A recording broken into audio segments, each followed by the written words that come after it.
வணக்கம். திசைகளின் 10 மணி செய்திகள். வீட்டில் இருந்தே வேலை செய்யும் முறை. நாட்டில் 3 லட்சம் லிட்டர் பெட்ரோல் சேமிப்பு. நாட்டில் அரசு ஊழியர்களுக்காக செயல்படுத்தப்படும் வீட்டில் இருந்தே பணிபுரியும் திட்டத்தின் மூலம் கடந்த 2 வாரங்களில் மட்டும் 3,34,000 லிட்டர் ரான் 95 ரக பெட்ரோல் சேமிக்கப்பட்டுள்ளதாக அரசாங்க தொடர்பாளர் டத்தோ ஃபாமி ஃபட்சேல் தெரிவித்துள்ளார். சேமிக்கப்பட்டுள்ள பெட்ரோலின் மதிப்பு சுமார் 6,78,000 ரிங்கிட் ஆகும் என்று அவர் குறிப்பிட்டார். கடந்த ஏப்ரல் 15 முதல் அமல்படுத்தப்பட்ட இத்திட்டத்தில் இதுவரை 1,50,500 அரசு ஊழியர்கள் பதிவு செய்துள்ளனர். உலகளாவிய எரிபொருள் நெருக்கடியை சமாளிக்க அரசாங்கம் இந்த நடவடிக்கையை மேற்கொண்டுள்ளது என்று டத்தோ ஃபாமி விளக்கினார். அரசு துறையில் கிடைத்துள்ள இந்த வெற்றியை தொடர்ந்து தனியார் துறையிலும் இத்திட்டத்தை செயல்படுத்துவதன் மூலம் கிடைக்கும் ஒட்டுமொத்த சேமிப்பு குறித்த விவரங்களை சேகரிக்குமாறு அரசாங்க தலைமை செயலாளர் கேட்டுக் கொள்ளப்பட்டுள்ளார். மேலும் எரிபொருள் பயன்பாட்டை குறைக்க நேருக்கு நேர் சந்திப்புகளை தவிர்த்து அதிகமான இணைய வழி கூட்டங்களை நடத்துமாறு பிரதமர் டத்தோ ஸ்ரீ அன்வார் இப்ராஹிம் அறிவுறுத்தியிருப்பதையும் டத்தோ ஃபாமி சுட்டிக்காட்டினார். புத்ராஜயாவில் உள்ள குறைந்த வருமானம் பெறும் குடும்பங்களைச் சேர்ந்த SPM மாணவர்களுக்கு உதவும் வகையில் டியூஷன் மிஷன் புத்ராஜயா 2026 திட்டத்தை பிரதமர் துறை அமைச்சர் ஹனாயோ தொடக்கி வைத்தார். புத்ராஜயா கழகம் ஆண்டுக்கு 1,50,000 ரிங்கிட் செலவில் நடத்தும் இத்திட்டம் மாணவர்கள் தேர்வுகளில் சமமான வாய்ப்புகளை பெறுவதை நோக்கமாக கொண்டுள்ளது. மலாய், ஆங்கிலம், கணிதம் மற்றும் வரலாறு ஆகிய பாடங்களுக்கு இதில் சிறப்பு பயிற்சிகள் வழங்கப்படும். கடந்த ஆண்டு இத்திட்டத்தில் பங்கேற்ற மாணவர்கள் 100 விழுக்காடு தேர்ச்சி பெற்றதோடு ஏ தரம் பெறுவோரின் எண்ணிக்கையும் 23 விழுக்காடு அதிகரித்துள்ளது. இந்த ஆண்டு 9 பள்ளிகளைச் சேர்ந்த 150 மாணவர்கள் இதில் பயன்பெற உள்ளனர். வரும் மே 5 முதல் அக்டோபர் 18 வரை செக்ஷன் 16 உள்ள வளாகத்தில் வாரந்தோறும் செவ்வாய் மற்றும் புதன்கிழமைகளில் இந்த வகுப்புகள் நடைபெறும் என்று அமைச்சர் ஹனாயோ தெரிவித்தார். நாட்டில் எரிபொருள் விலைகள் மீண்டும் குறைக்கப்பட்டுள்ளன. நாளை முதல் அமலுக்கு வரும் புதிய விலை மாற்றத்தின்படி தீபகற்ப மலேசியாவில் டீசல் விலை லிட்டருக்கு 85 காசுகள் குறைக்கப்பட்டு 5 ரிங்கிட் 12 சென்னாக நிர்ணயிக்கப்பட்டுள்ளது. நாடு முழுவதும் ரான் 97 விலை 25 காசுகள் குறைக்கப்பட்டு லிட்டர் 4 ரிங்கிட் 85 சென்னாக விற்பனை செய்யப்படும். மானியம் இல்லாத ரான் 95 15 காசுகள் குறைக்கப்பட்டு லிட்டர் 3 ரிங்கிட் 87 சென்னாக மாற்றப்பட்டுள்ளது. பூடி 95 திட்டத்தின் கீழ் மானியம் பெறும் ரான் 95 பெட்ரோல் 1 ரிங்கிட் 99 சென்னாகவும், சபா, சரவா மற்றும் லபுவானில் டீசல் விலை 2 ரிங்கிட் 15 சென்னாக விலையில் எந்த மாற்றமும் இன்றி நிலைநிறுத்தப்பட்டுள்ளது. இந்த புதிய விலைகள் ஏப்ரல் 29ஆம் தேதி வரை அமலில் இருக்கும் என நிதி அமைச்சு தெரிவித்துள்ளது.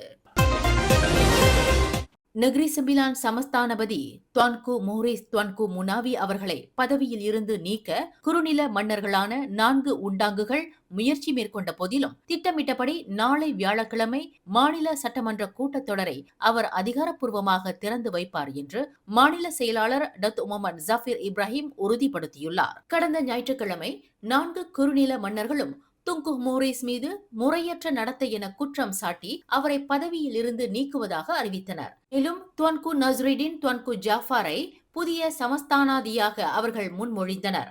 ஆனால் இந்த அறிவிப்பை ஏற்க மாநில அரசாங்கம் மறுத்துவிட்டது. குறிப்பாக இந்த முயற்சியை தொடங்கிய சுங்கை உஜோங் குறுநில மன்னர் டத்து முபாரக் டோஹா ஏற்கனவே பதவியில் இருந்து நீக்கப்பட்டவர் என்பதால் இந்த தீர்மானத்திற்கு அதிகாரப்பூர்வ அங்கீகாரம் இல்லை என முதலமைச்சர் டத்து ஸ்ரீ அமினுடின் ஹருன் விளக்கமளித்துள்ளார். நாளை நடைபெறவுள்ள விழாவில் துங்கு மோரிஸ் தனது மனைவியுடன் பங்கேற்று உரையாற்றுவார். இதற்கான பாதுகாப்பு மற்றும் அணிவகுப்பு ஏற்பாடுகள் சட்டமன்ற வளாகத்தில் தயார் நிலையில் உள்ளன. இந்த விவகாரம் நெகிரி செம்பிலான் அரசியலில் பெரும் பரபரப்பை ஏற்படுத்தியுள்ள நிலையில் நாளை நடைபெறும் சட்டமன்ற கூட்டத்தொடர் அனைவராலும் உற்று நோக்கப்படுகிறது.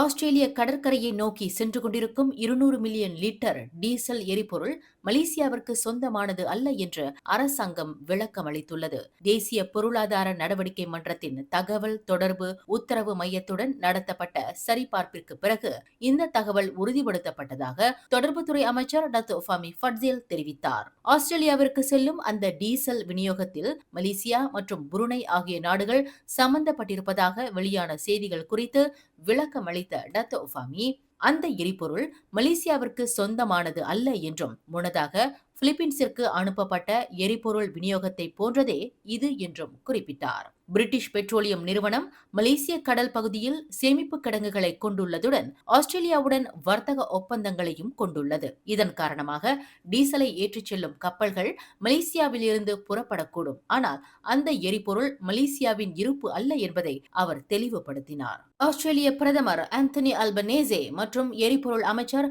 கிறிஸ் போவன் ஆகியோர் கூடுதல் டீசல் விநியோகம் மே மாதம் இறுதியில் அல்லது ஜூன் முதல் வாரத்தில் ஆஸ்திரேலியாவை வந்தடையும் என்று குறிப்பிட்டிருந்த சூழலில் மலேசிய அரசாங்கம் இந்த தெளிவுபடுத்தலை வழங்கியுள்ளது. சபா சண்டகான் கம்போங் பஹாகியாவில் கடந்த ஞாயிற்றுக்கிழமை ஏற்பட்ட தீ விபத்தில் வீடுகளை இழந்த 300 குடும்பங்களுக்கு தலா 1500 ரிங்கிட் உடனடி ரொக்க உதவி வழங்கப்படும் என பிரதமர் டத்தோஸ்ரீ அன்வார் இப்ராஹிம் அறிவித்துள்ளார். இன்று பாதிக்கப்பட்ட இடத்தை நேரில் பார்வையிட்ட பிரதமர் இந்த நிதி உதவி நட்மா மற்றும் பிரதமர் துறையின் கீழ் உள்ள ஒருங்கிணைப்பு பிரிவின் மூலம் வழங்கப்படும் என தெரிவித்தார். மேலும் இந்த விபத்தில் பாதிக்கப்பட்ட 454 மாணவர்களுக்கு தலா 300 ரிங்கிட் பள்ளி உதவித்தொகையும் வழங்கப்படும். தவிர தீ விபத்தில் அடையாள அட்டைகள் மற்றும் சான்றிதழ்களை இழந்தவர்களுக்கு உள்துறை அமைச்சின் மூலம் புதிய ஆவணங்கள் கட்டணம் இன்றி இலவசமாக வழங்கப்படும் என்றும் பிரதமர் உறுதியளித்தார். திசைகள் செய்தி ஊடகத்தில் பணியாற்ற விருப்பமா? விற்பனை துறையில் சாதிக்கும் ஆர்வம் கொண்டவரா நீங்கள்? அப்படியென்றால் நாங்கள் தேடுகின்ற நபர் நீங்களாக இருக்கலாம். புதிதாக பட்டம் பெற்றவர்களும் விண்ணப்பிக்கலாம். விண்ணப்பதாரர்கள் சொந்த வாகனத்தை கொண்டிருக்க வேண்டும். மின்னஞ்சல் admin@திசைகள்news.com. தொடர்பு எண்கள் 03 6181 1414 அல்லது 012 351 6515. தமிழக வெற்றிக் கழக தலைவர் விஜயை நேரில் காண்பதற்காக சென்றபோது பிரச்சார வாகனத்தில் சிக்கி படுகாயமடைந்த இளைஞர் ஒருவர் தனது சிகிச்சைக்கு விஜய் உதவ வேண்டும் என வீடியோ மூலம் உருக்கமான கோரிக்கை விடுத்துள்ளார். திருவள்ளூர் மாவட்டத்தில் நேற்று நடைபெற்ற தேர்தல் பிரச்சாரத்தின் போது விஜயை காண்பதற்காக ஏராளமான ரசிகர்கள் திரண்டனர். அப்போது ஏற்பட்ட கூட்ட நெரிசலில் சிக்கிய அந்த இளைஞர் விஜயின் பிரச்சார வாகனத்திற்கு அடியில் சிக்கியதில் அவரது காலில் பலத்த எலும்பு முறிவு ஏற்பட்டது. தற்போது மருத்துவமனையில் அனுமதிக்கப்பட்டு சிகிச்சை பெற்று வரும் அந்த இளைஞர் தனது குடும்ப சூழ்நிலை காரணமாக சிகிச்சை கட்டணத்தை செலுத்த இயலாத நிலையில் இருப்பதாக தெரிவித்துள்ளார். தான் விஜயின் தீவிர ரசிகர் என்றும் அவரை பார்க்க ஆவலுடன் சென்றபோது இந்த விபத்து நேரிட்டதாகவும் குறிப்பிட்ட அவர் தனது நிலையை உணர்ந்து விஜய் சிகிச்சைக்கு தேவையான நிதி உதவி வழங்க வேண்டும் என அந்த வீடியோவில் கேட்டுக் கொண்டுள்ளார். இந்த வீடியோ தற்போது சமூக வலைதளங்களில் வேகமாக பரவி கட்சி நிர்வாகிகளின் கவனத்திற்கு சென்றுள்ளது. ஸ்லாங்கோர் கில்லான் பகுதியில் மானிய விலையிலான டீசலை முறைகேடாக கடத்த முயன்ற ஒரு பெரிய லாரியை உள்நாட்டு வாணிபம் மற்றும் வாழ்க்கை செலவு அமைச்சின் அதிகாரிகள் அதிரடியாக பறிமுதல் செய்துள்ளனர். கடந்த ஏப்ரல் 22ஆம் தேதி பண்டமரான் பகுதியில் உள்ள எரிபொருள் நிலையத்தில் சந்தேகத்திற்கு இடமான முறையில் டீசல் நிரப்பிக் கொண்டிருந்த லாரியை அதிகாரிகள் சோதனையிட்டனர். அந்த லாரியின் எரிபொருள் டேங்க் சட்டவிரோதமாக மாற்றி அமைக்கப்பட்டு அதன் மூலம் டீசலை உறிஞ்சி பெரிய சேமிப்பு டேங்கிற்கு மாற்றும் வகையில் வடிவமைக்கப்பட்டிருந்தது கண்டுபிடிக்கப்பட்டது. இந்த சோதனையில் சுமார் 1000 லிட்டர் டீசல் மற்றும் லாரி உட்பட மொத்தம் 62,000 ரிங்கிட் மதிப்பிலான பொருட்கள் பறிமுதல் செய்யப்பட்டன என்று உள்நாட்டு வாணிபம் பயனீட்டாளர் விவகார பிரிவு அமைச்சின் ஸ்லாங்கூர் மாநில அமலாக்க தலைமை அதிகாரி முகமது அனீசாம் பின் கெச்சே தெரிவித்தார். 40 வயதிற்கு உட்பட்ட லாரி ஓட்டுநர் கைது செய்யப்பட்டு விசாரணை வளையத்திற்குள் கொண்டு வரப்பட்டுள்ளார். மேலும் இதற்கு ஒத்துழைப்பு வழங்கியதாக கருதப்படும் எரிபொருள் நிலையத்தின் மீதும் கடும் நடவடிக்கை எடுக்கப்படும் என முகமது அனீசாம் எச்சரித்துள்ளார். மானிய விலை பொருட்கள் முறைகேடாக பயன்படுத்தப்படுவதை தடுக்க இத்தகைய சோதனைகள் தொடரும் என தெரிவித்துள்ளார். மலேசியாவில் சுமார் 58,000க்கும் அதிகமான அகதி மற்றும் தஞ்சம் கோரும் சிறுவர்கள் முறையான கல்வியை பெற முடியாமல் தவிப்பதாக மனித உரிமைகள் ஆணையமான சுஹாகாம் ஆணையர் ஃபரானினி டுசுகி கவலை தெரிவித்துள்ளார். கோலாலம்பூரில் நடைபெற்ற கருத்தரங்கில் பேசிய ஃபரானினி, ஐநா அகதிகள் அமைப்பின் புள்ளி விவரப்படி மலேசியாவில் 2 லட்சத்திற்கும் அதிகமான அகதிகள் உள்ள நிலையில் அவர்களில் பெரும்பாலான சிறுவர்களுக்கு கல்வி எட்டா கனியாகவே இருப்பதாக குறிப்பிட்டார். இப்பிரச்சனையை தீர்க்க மாற்றுப் பள்ளிகளை அங்கீகரிக்க அரசு ஒரு பிரத்யேக அமைப்பை உருவாக்க வேண்டும் என்றும் இதன் மூலம் அச்சிறுவர்கள் SPM போன்ற பொதுத் தேர்வுகளை எழுத வழிவகை செய்ய வேண்டும் என்றும் அவர் வலியுறுத்தினார். மேலும் தாய்லாந்து நாட்டை முன்மாதிரியாக கொண்டு பெற்றோரின் அந்தஸ்தை பாராமல் அனைத்து குழந்தைகளுக்கும் கல்வி மற்றும் சுகாதார உரிமைகளை வழங்க மலேசியா முன்வர வேண்டும் எனவும் ஃபரானீனி கேட்டுக்கொண்டார்.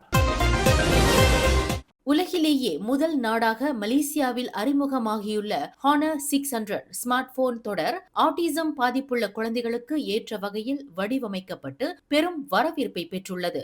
இதில் இடம்பெற்றுள்ள AI இமேஜ் டு வீடியோ 2.0 தொழில்நுட்பம் புகைப்படங்களை எளிதாக வீடியோக்களாக மாற்ற உதவுகிறது. இந்த தொடரில் 7000 milliamp hour battery, 200 megapixel camera மற்றும் விழுந்தால் உடையாத வலிமையான கட்டமைப்பு ஆகிய சிறப்பு அம்சங்கள் உள்ளன. Honor 600 Proவின் விலை 3099 முதல் தொடங்குகிறது. ஏப்ரல் 29 வரை முன்பதிவு செய்யும் வாடிக்கையாளர்களுக்கு 200 ரிங்கெட் தள்ளுபடி மற்றும் சிறப்பு பரிசுகள் வழங்கப்படும் என அறிவிக்கப்பட்டுள்ளது.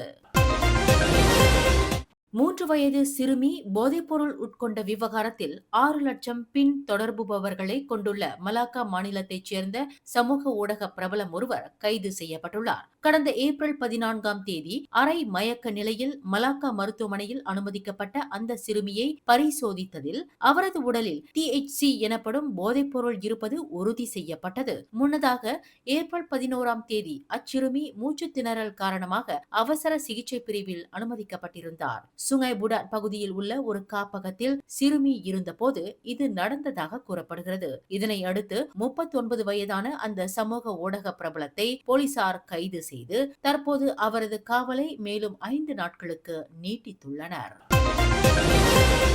காஜாங் செமினி சாலையில் ஒரே இடத்தில் நடந்த 2 விபத்துகளுக்கும் எண்ணெய் கொட்டப்பட்டதுதான் காரணம் என பரவி வரும் தகவலை போலீசார் மறுத்துள்ளனர். கனமழை மற்றும் வழுக்கும் சாலை காரணமாகவே இந்த விபத்துகள் நிகழ்ந்ததாக காஜாங் மாவட்ட போலீஸ் தலைவர் உதவி கமிஷனர் நாசருன் அப்துல் யூசுப் தெரிவித்தார்.